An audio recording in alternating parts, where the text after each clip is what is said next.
O corpo astral, Arthur Power. Entidades astrais artificiais. As entidades artificiais formam a maior classe e são também, de certa forma, as mais importantes para o homem. Consistem em massa enorme e caótica de entidades semi-inteligentes, diferindo entre elas como os pensamentos humanos diferem, e praticamente incapazes de classificação e posicionamento detalhado. Sendo inteiramente uma criação do homem, estão a ele relacionados por estreitos laços kármicos, e sua ação sobre o ser humano é direta e incessante. Elementais formados inconscientemente. A maneira como são criadas as formas de desejo e de pensamento já foi descrita no capítulo antes. O desejo e o pensamento de um homem atiram sobre a essência plástica elemental e modelam instantaneamente um ser vivo de forma condizente. A forma de maneira alguma fica sob controle de seu criador, mas vive uma existência própria, cuja extensão é proporcional à intensidade do pensamento que a criou. E tanto pode ser de alguns minutos como de muitos dias. Para pormenores adicionais, o estudante deve voltar ao capítulo anterior. Elementais formados conscientemente. Está claro que os elementais formados conscientemente por aqueles que estão agindo deliberadamente e sabem com precisão o que estão fazendo podem ser enormemente mais poderosos do que os que são formados inconscientemente. Ocultistas, tanto na escola branca como da negra, usam frequentemente elementais artificiais em seu trabalho. E poucas tarefas estão fora do poder de tais criaturas, quando cientificamente preparadas e dirigidas com conhecimento e habilidade. Quem sabe como fazer isso mantém conexão com seu elemental e guia-o de forma que ele agirá praticamente como se possuísse a inteligência de seu senhor. É desnecessário repetir aqui descrições dessas classes de elementais, que já foram dadas nos capítulos anteriores. Artificiais humanos. Esta é uma classe muito peculiar, compreendendo poucos indivíduos, mas possuindo uma importância inteiramente fora de proporção com o seu número, devido à sua conexão íntima com o movimento espírita. A fim de explicar sua gênese, é necessário voltar à antiga Atlântida. Entre as lojas para o estudo oculto anteriores à iniciação e formadas pelos adeptos da boa lei, há uma que ainda observa o mesmo ritual daquele antigo mundo e ensina as mesmas línguas atlantes, como línguas tão sagradas e ocultas como nos dias da Atlântida.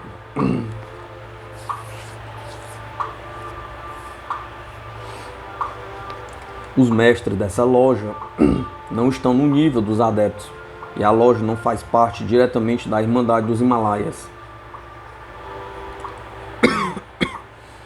Embora haja alguns adeptos himalaicos que estiveram relacionados com ela em encarnações anteriores, pelos meados do século XIX, os dirigentes daquela loja, desesperados com o materialismo crescente na Europa e da América, determinaram combatê-lo através dos métodos novos e oferecem oportunidades a qualquer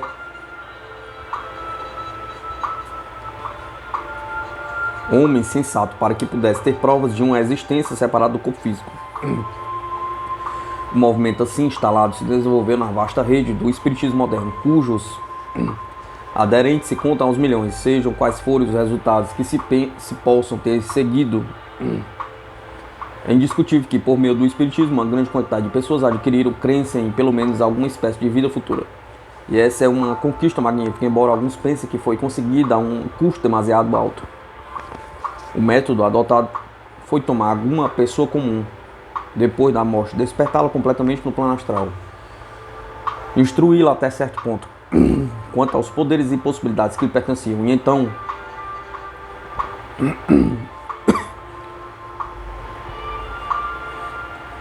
colocar a seu cargo um círculo espírita.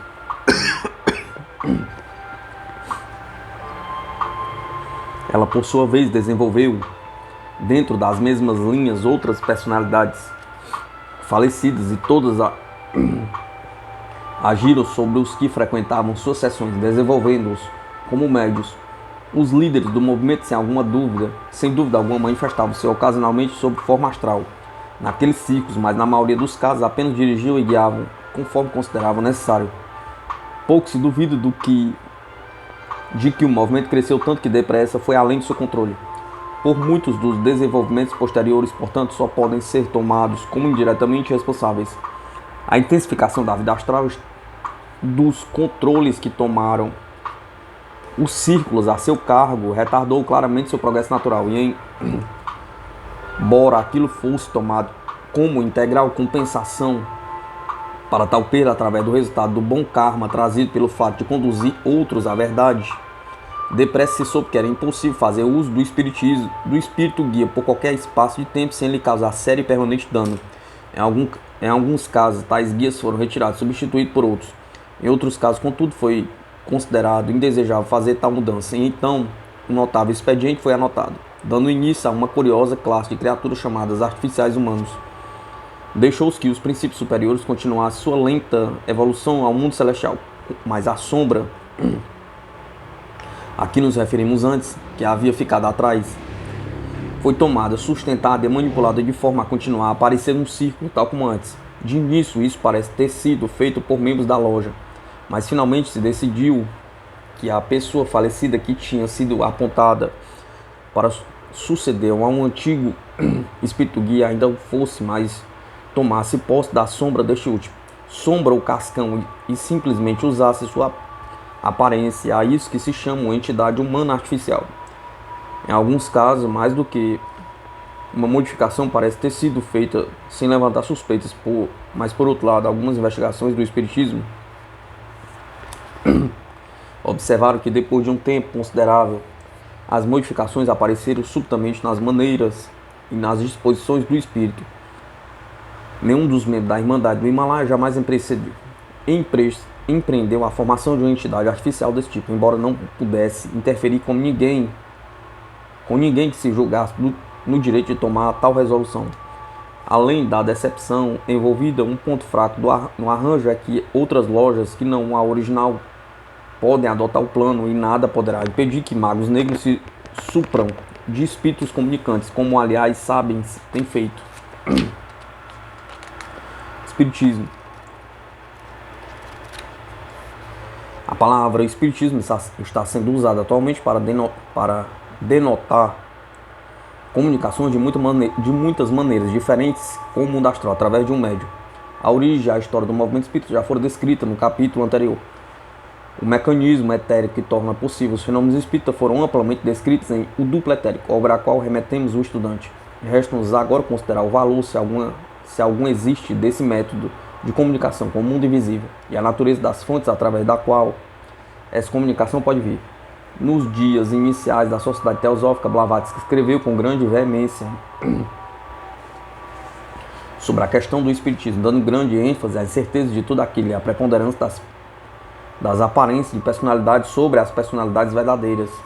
Pouco se pôde duvidar de que essas opiniões estavam largamente coloridas e determinadas pela atitude desfavorável na maioria dos membros da Sociedade Teosófica. Quanto ao espiritismo como um todo, o bispo Led Bito, por outro lado, afirma que sua própria experiência pessoal foi mais favorável. Passou muitos anos fazendo experiências espíritas. Acredito que ele próprio viu repetidamente todos os fenômenos sobre os quais se pode ler na literatura sobre o assunto. Em sua experiência, ele descobriu que uma nítida maioria das aparições era autêntica. As mensagens, que elas não são com frequência desinteressantes e seus ensinamentos religiosos, são descritos por ele como sendo cristianismo aguado. Contudo, tanto quanto se vê, eles são liberais, adiantados em relação à fanática posição ortodoxa. Led Bito fez sentir que os espíritas e teosofistas têm terreno importante em comum, como por exemplo, que a vida depois da morte é real, vivida uma certeza sempre presente, e que o progresso eterno e a felicidade definitiva para cada qual, bons e maus que sejam, é também uma certeza.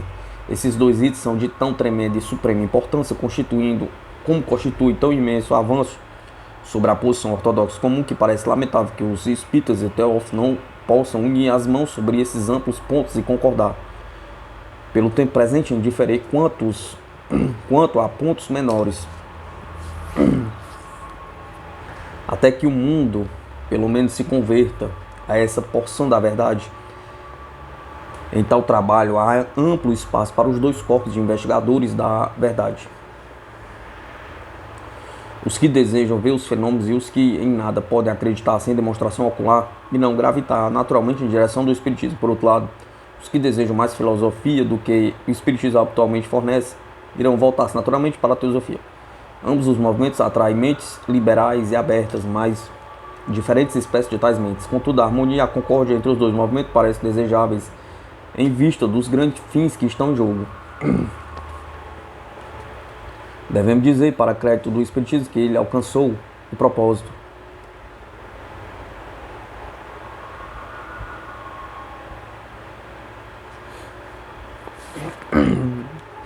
Convertendo muitas pessoas que tinham crença que em nada se fixava para uma crença, uma fé firme em qualquer tipo de vida futura. Isso, como dissemos no último capítulo, é indubitavelmente um magnífico resultado, embora haja os que acreditam que foi obtido a um grande custo.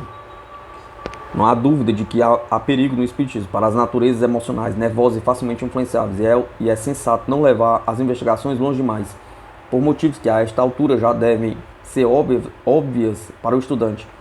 Não há, porém, maneira mais pronta para romper a descrença em tudo quanto não pertence ao plano físico do que tentar uns poucos experimentos, e talvez valha a pena correr alguns riscos ao efetuá-los.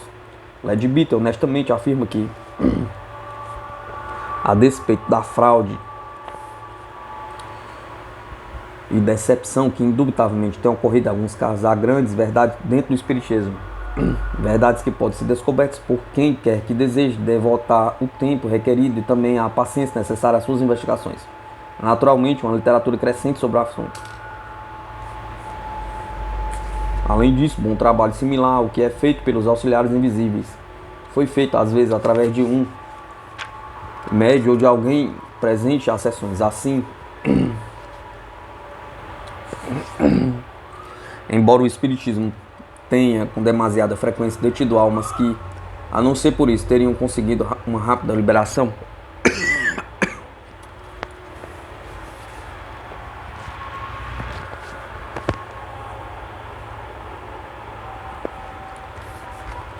também tem fornecido os meios de evasão para outras, abrindo assim um caminho do progresso para elas. Houve casos em que as pessoas mortas puderam aparecer sem a assistência de um médium aos seus parentes e amigos e explicar-lhes o que desejavam. Mas tais casos são raros e na maioria as almas ligadas à Terra podem aliviar suas ansiedades apenas através do serviço de um médium ou de um auxiliar invisível consciente. Pois é errado observar apenas o lado obscuro do espiritismo. Não devemos esquecer que ele tem feito muito bem essa espécie de trabalho, dando aos moços uma oportunidade de arranjar seus assuntos depois de uma súbita e inesperada partida. O estudante dessas páginas não se deveria surpreender ao saber que entre os espíritas não estão alguns que nada sabem, por exemplo, sobre a reencarnação. Embora haja escolas de espiritismo que ensinem isso, já vimos que quando um homem morre, quase sempre recorre à companhia daqueles que conheceu na Terra. Move-se entre eles exatamente na mesma maneira que as pessoas usam quando em vida física. Daí tal homem dificilmente saberá ou reconhecerá o fato da reencarnação após a morte, mais do que antes dela. A maioria dos homens está fechada a todas as ideias novas por uma porção de preconceitos. Levam para o mundo astral esses preconceitos e não se mostram mais sensíveis à razão e ao senso comum do que foram no mundo físico. Naturalmente, um homem que tem a mente aberta pode aprender muitíssimo no plano astral. Pode relacionar-se rapidamente com o conjunto dos ensinos teosóficos.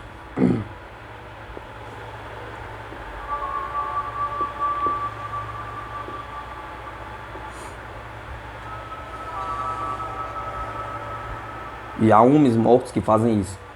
Por isso é que acontece aparecerem alguns desses ensinamentos entre as comunicações espíritas.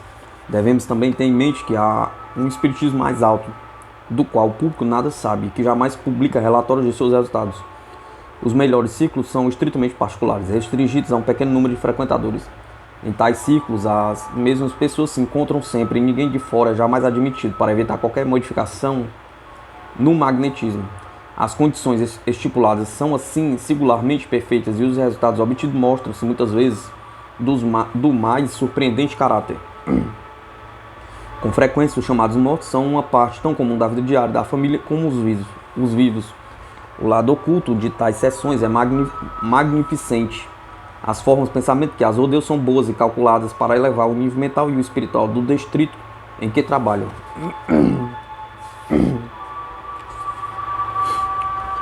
Nas sessões públicas com classe bastante inferior de pessoas mortas aparece. Uma classe bastante inferior de pessoas mortas aparece, por causa da confusão e promiscuidade do magnetismo. Uma das objeções mais sérias à prática geral do espiritismo é a de que o homem comum, depois da morte, a consciência vai se erguendo com firmeza da parte inferior da natureza para a parte mais alta, o ego. Conforme repetidamente dissemos, está sempre retraindo-se nos mundos inferiores. Obviamente, portanto, não pode ser de auxílio para a sua evolução ter a sua parte inferior despertada da inconsciência natural e desejável, para a qual está passando e arrastada de volta ao contato com a Terra, a fim de se comunicar através de um médium.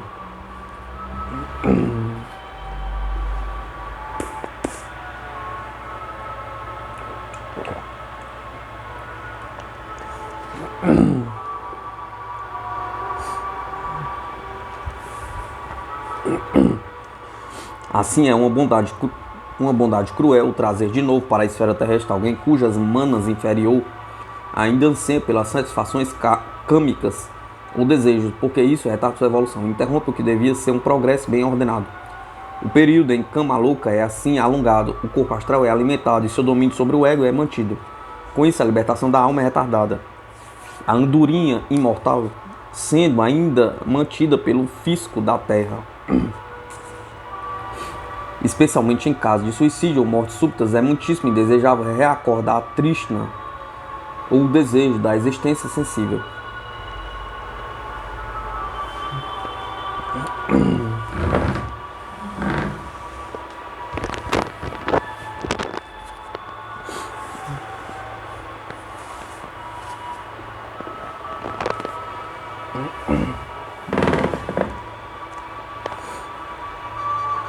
O perigo particular, isso aparecerá quando se recorda que, desde que o ego se retrai para si mesmo, torna-se cada vez menos capaz de influenciar ou guiar a porção inferior de sua consciência, que apesar disso, até que a separação se complete, tem o poder de gerar karma, e sob circunstâncias tais, tende mais depressa a acrescentar mais mal do que bem ao seu registro.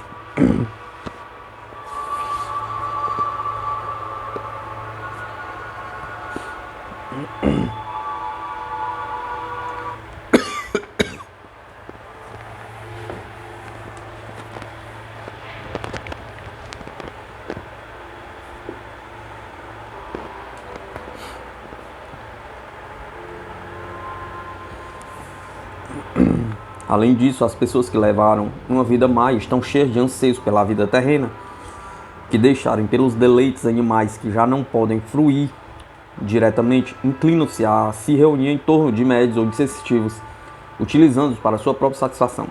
Essas estão entre as forças mais perigosas que tão temerariamente enfrentam os irreflexivos e os curiosos. Uma entidade astral desesperada pode apoderar-se de um sensitivo e obcecá-lo, ou pode mesmo segui-lo até sua casa e apoderar-se de sua esposa ou filho.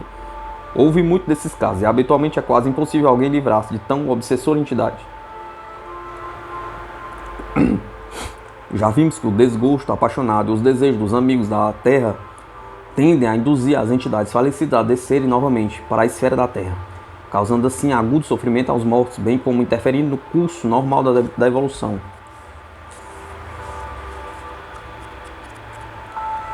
Voltando-nos agora para os tipos de entidades que se podem comunicar através de um médium, podemos classificá-lo como se segue. Seres humanos mortos no plano astral, seres humanos mortos no Devakan, sombras, cascões vitalizados, espíritos da natureza, o ego do médium, adeptos, Nirmana Kayas. Visto que a maioria já foi descrita nos capítulos anteriores, entidades astrais, pouco mais é necessário dizer sobre eles. É teoricamente possível para qualquer pessoa morta no plano astral comunicar-se através de um médium, embora seja muito mais fácil nos níveis inferiores, tornando-se mais difícil à proporção que a entidade se eleva para subplanos superiores, daí sendo idêntico a outras coisas. É natural esperar que a maioria das comunicações recebidas nas sessões venham dos níveis inferiores e, portanto, de entidades relativamente pouco desenvolvidas.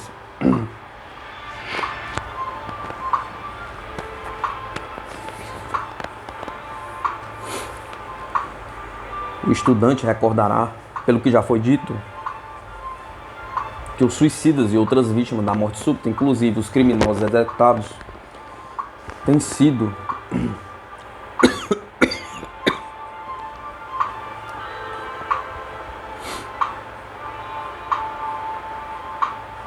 cortados do fluxo integral da vida física. Estão especialmente sujeitos a ser atraídos para um médio, na esperança de satisfazer seu trístana ou sede de vida. Consequentemente, um médio é a causa do desenvolvimento nelas de uma nova série de escândidas, um novo corpo com tendências e paixões piores do que as que tinha perdido. Isso trará males inenarráveis para o ego e o levará a renascer numa existência muito pior do que a anterior. A comunicação com a entidade que está no Devakan, isto é, no mundo celestial, necessita de alguma explicação a mais.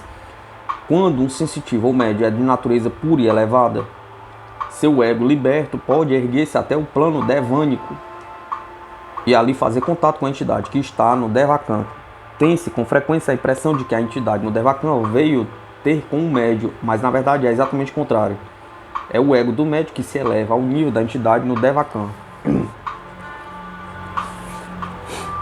Devido às condições peculiares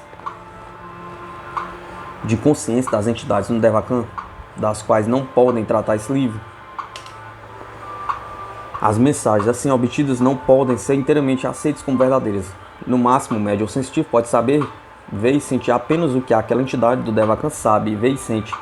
Daí, se houver generalizações, há muitas possibilidades de erro, desde que cada entidade no Devakan vive em seu apoio, em seu próprio departamento particular no mundo celestial.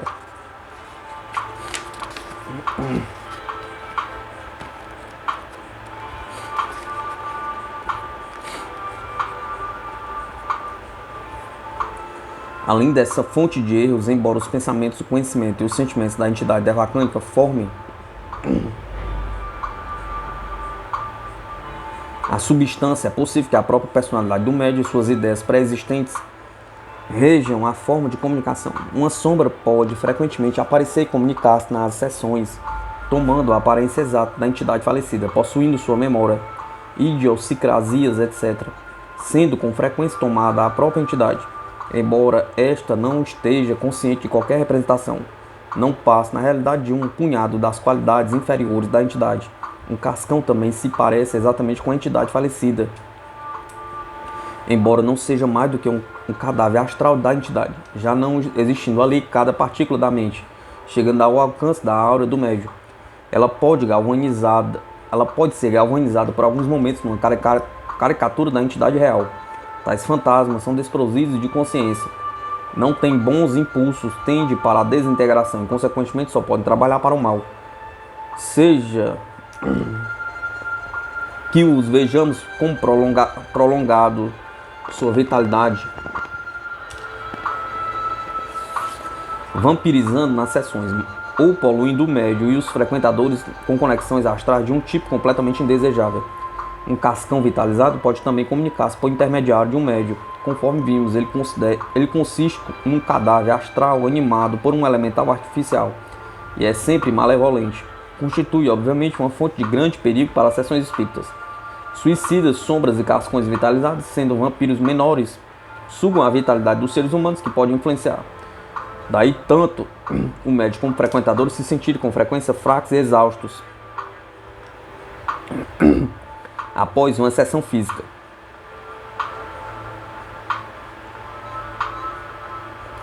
Ensina-se ao estudante de ocultismo como se defender dos seus ataques, mas sem esse conhecimento é difícil para quem se coloca em seu caminho evitar de fazer maior ou menor contribuição em seu benefício.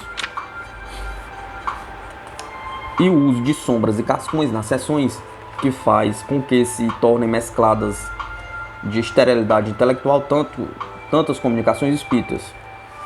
Sua intelectualidade aparente só apresentará reproduções, a marca da não originalidade estará presente, não havendo sinais de pensamento novo e independente. Espíritos da natureza, a parte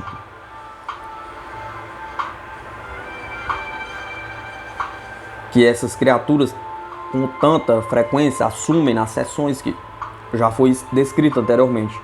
Muitos dos fenômenos de sessões espíritas são claramente mais atribuíveis racionalmente a astuciosas fantasias de forças subhumanas do que a ato de espíritos que, enquanto no corpo, certamente seriam incapazes de tais inanidades. O ego do médium.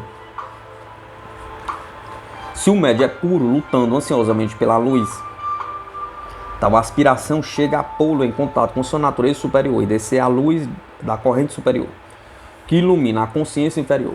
Então a mente inferior fica, nessa ocasião, única com seu pai, a mente superior, e transmite tanto conhecimento na mente superior quanto a outra tiver capacidade de reter.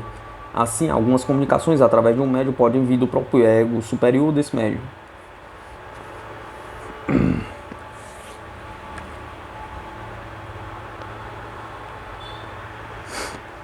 A classe de entidade atraída para as sessões depende, como é natural, em muito do tipo do médium. Médios do tipo inferior inevitavelmente atraem visitantes eminentemente indesejáveis, cuja vitalidade que esmorece é revigorada nas sessões espíritas.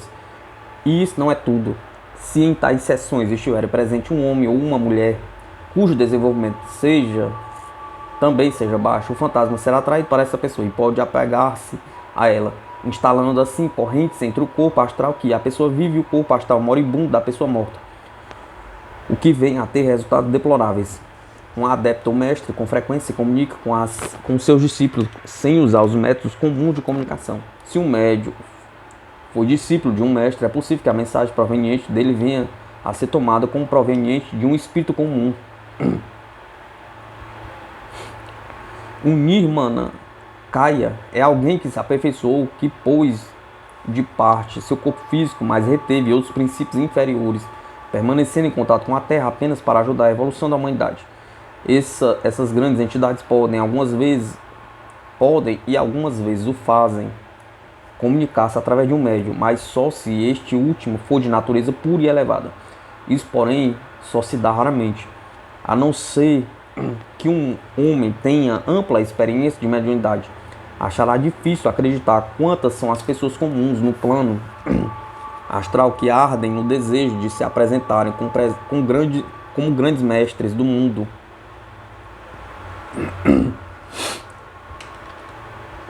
Habitualmente são honestos em suas intenções e pensam realmente que têm ensinamentos a dar para a salvação do mundo. Tendo compreendido a inutilidade dos objetos meramente mundanos, sentem e nisso estão bastante certos.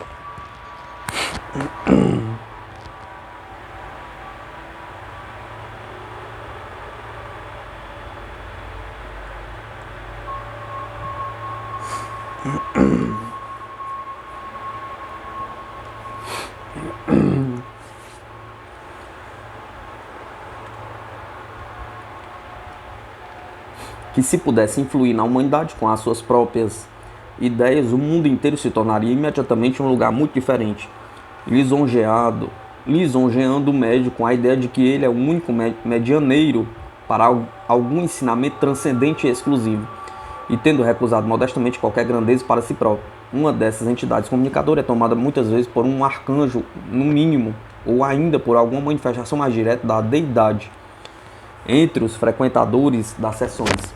Infelizmente, contudo, essa entidade esquece sempre que quando estava viva no mundo físico, outras pessoas faziam comunicações similares através de vários médios.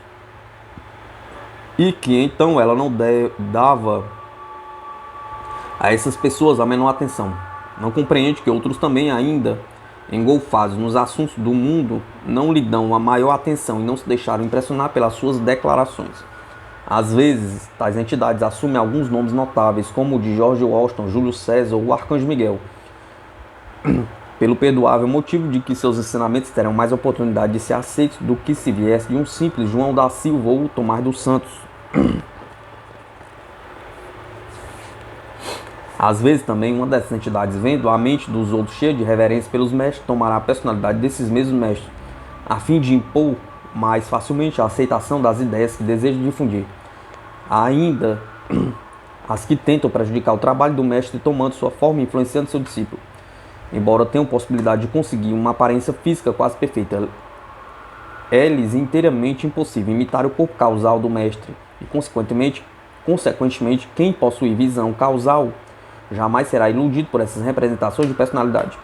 Em alguns poucos casos, os membros da loja dos ocultistas, que originou o movimento espírita, conforme ficou dito atrás, têm dado ensinamentos valiosos sobre assuntos de profundo interesse, através de um médium. Mas isso tem acontecido em sessões de família estritamente particulares, jamais em realizações públicas pelas quais se paga.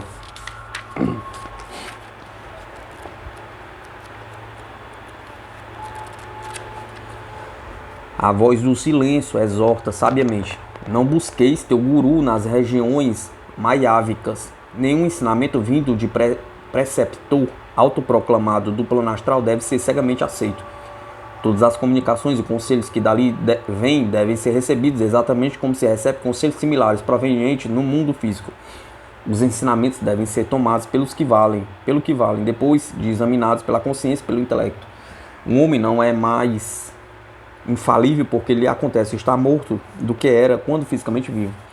Ele pode passar muitos anos no plano astral e ainda assim não saber mais do que quando deixou o plano físico. De acordo com isso, não devemos dar mais importância às comunicações vindas do mundo astral ou de qualquer plano mais elevado do que daríamos a uma sugestão feita no plano físico. Um espírito que se manifesta é quase sempre exatamente o que diz ser. Muitas vezes também quase sempre não é nada daquilo que diz ser. Para o frequentador comum não há meio de distinguir o verdadeiro do falso, já que os recursos do plano astral podem ser usados para iludir pessoas no plano físico, numa tal extensão que não pode ter confiança nem mesmo nas provas que aparecem mais convincentes.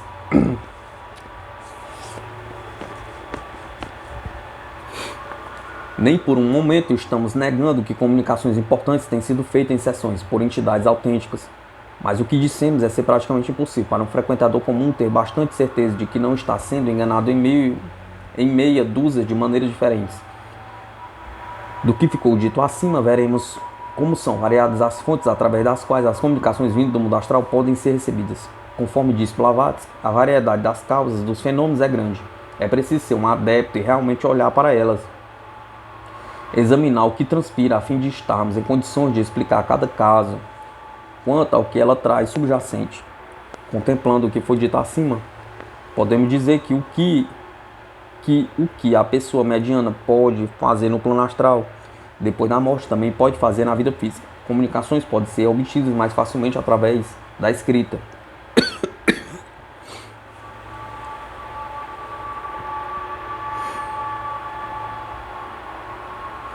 Em transe, utilizando os poderes desenvolvidos e treinados do corpo astral de pessoas, portadoras ou não de um corpo. Seria, portanto, mais prudente desenvolver dentro de si próprio os experimentos perigosos, de si próprio os poderes da própria alma, em lugar de mergulhar com ignorância em experimentos perigosos. Dessa maneira, o conhecimento pode ser seguramente acumulado e a evolução acelerada. O homem deve aprender que a morte não tem real poder sobre ele. A chave do cárcere do corpo está em suas pesquisas, em suas próprias mãos, e ele pode aprender a usá-la, se assim o quiser. Pensando cuidadosamente todas as evidências disponíveis, tanto a favor como contra o espiritismo, pareciam que, se empregado com cuidado de descrição, ele pode ser justificável simplesmente para romper o materialismo. Desde que tal propósito é obtido, seu uso parece demasiado carregado de perigos, tanto para os vivos como para os mortos, para que se torne aconselhável como regra geral, embora em casos excepcionais possa ser praticado com segurança e benefício. O corpo astral, Arthur Power.